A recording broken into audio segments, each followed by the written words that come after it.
want to head back to the Taxpayers Union, and of course the story that I saw this morning out of the Taxpayers Union. I thought, oh my gosh, they never learn, do they? Ministry of Foreign Affairs, Primary Industry, and the Ministry for the Environment, all very important officials, collectively spent 150 grand, probably more than that actually, to be honest, to send 10 staff members to the Bonn Climate Conference. Why would you need to send 10 people to Europe at a time when you're cost cutting?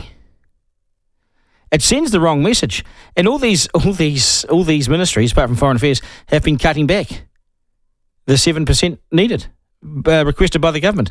So they cut back the 7%, sack staff, and then send these guys to Europe. Whoops!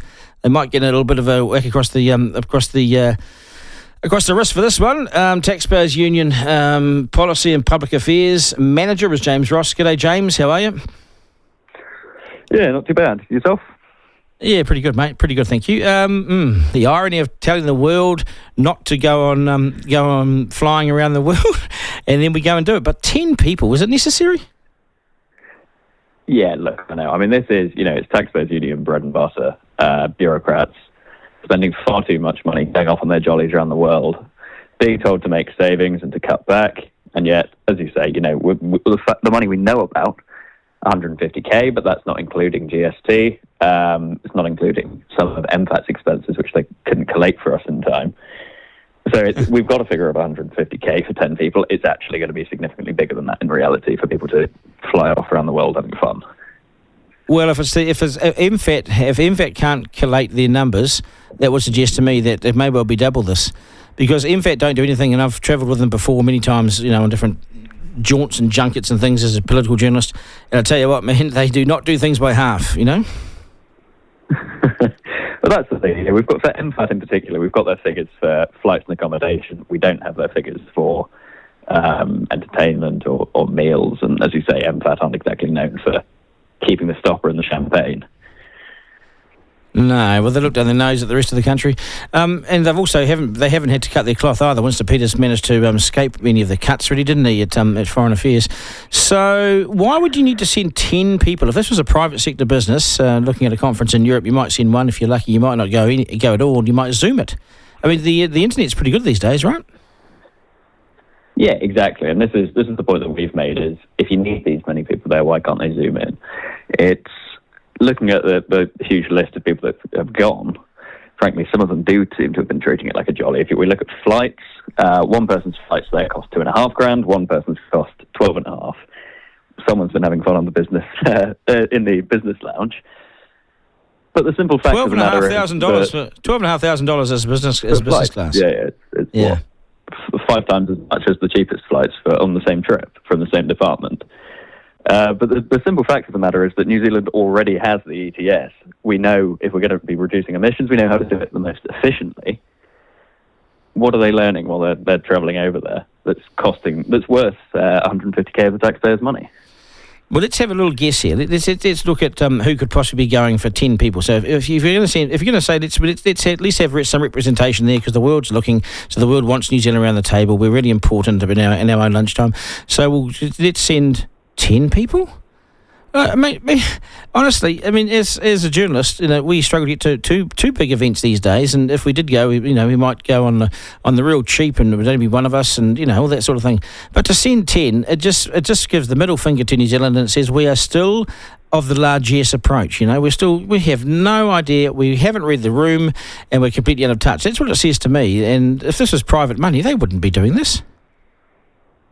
Oh, exactly. There's not a chance that this was a private company they'd send 10 people to do the same thing, and it would be under the microscope.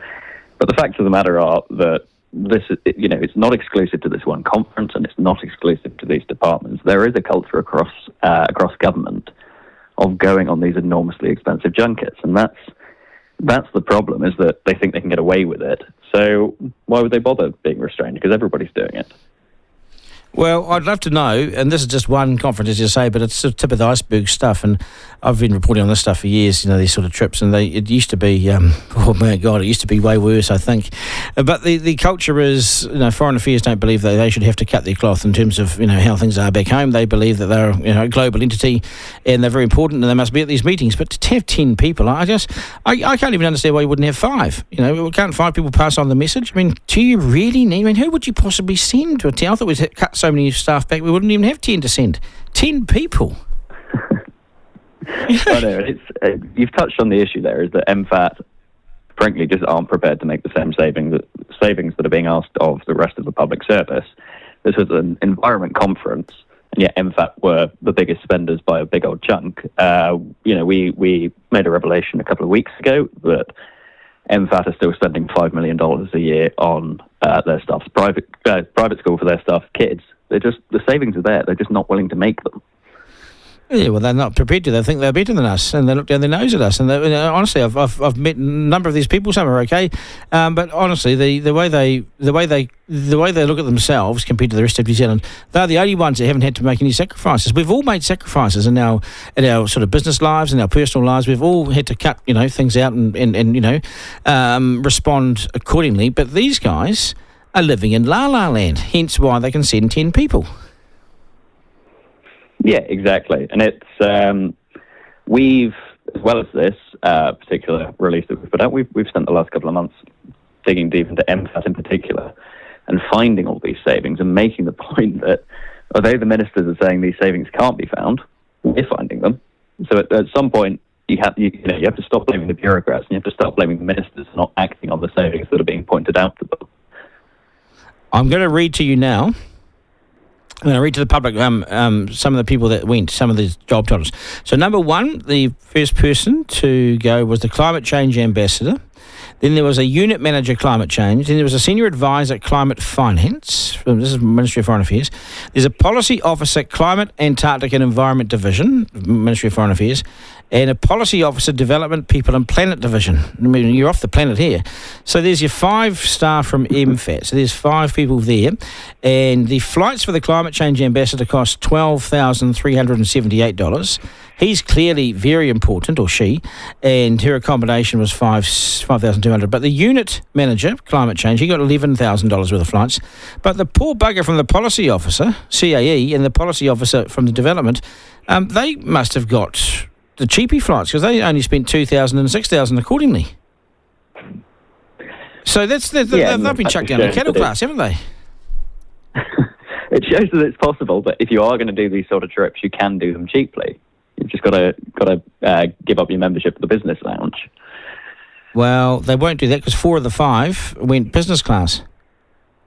4 of the 5 people, exactly. If you look at the request here, 4 of the 5 people went business class.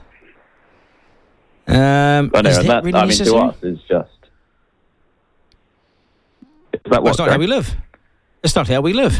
Oh no, exactly. Yeah, exactly. It's $15K per person. That would be the holiday of a lifetime for most people. And these chaps managed to blow it in the space of a couple of days.